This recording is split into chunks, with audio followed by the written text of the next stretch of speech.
Hi, I'm Bridget from Crosby's and I have an easy holiday treat for you today. I love to give homemade gifts at Christmas, but like everyone else, my December can get pretty crazy. So I've searched around for edible gifts that are quick and easy to make. These maple molasses candied pecans fit the bill. My dad loved candied nuts, so we always had them around at Christmas. Making this recipe reminds me of my dad, and that's why it's one of my favorite recipes to share.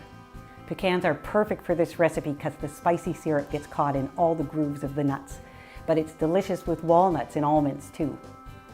I pre-measure all my ingredients before I start cooking.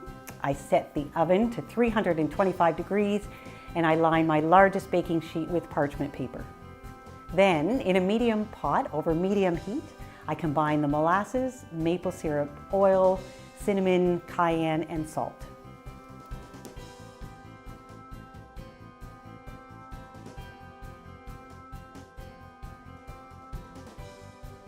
Once they're combined, stir in the pecans and cook until the mixture is runny, about 2 minutes, but take care not to let it boil.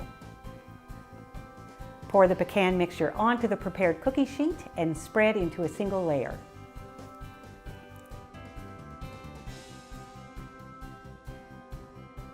Bake for 10 minutes, then remove them from the oven, give them a little stir, and spread them into a single layer again. Bake for another 8 to 12 minutes. But test them at the 8-minute mark because you don't want them to get too dark. When they're golden brown, they're ready.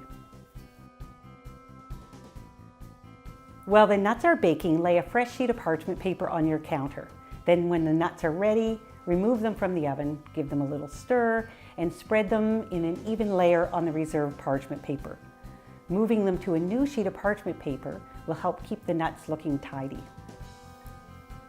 And there you go, the perfect homemade gift. For more delicious molasses recipes, be sure to subscribe to our YouTube channel and visit crosbys.com.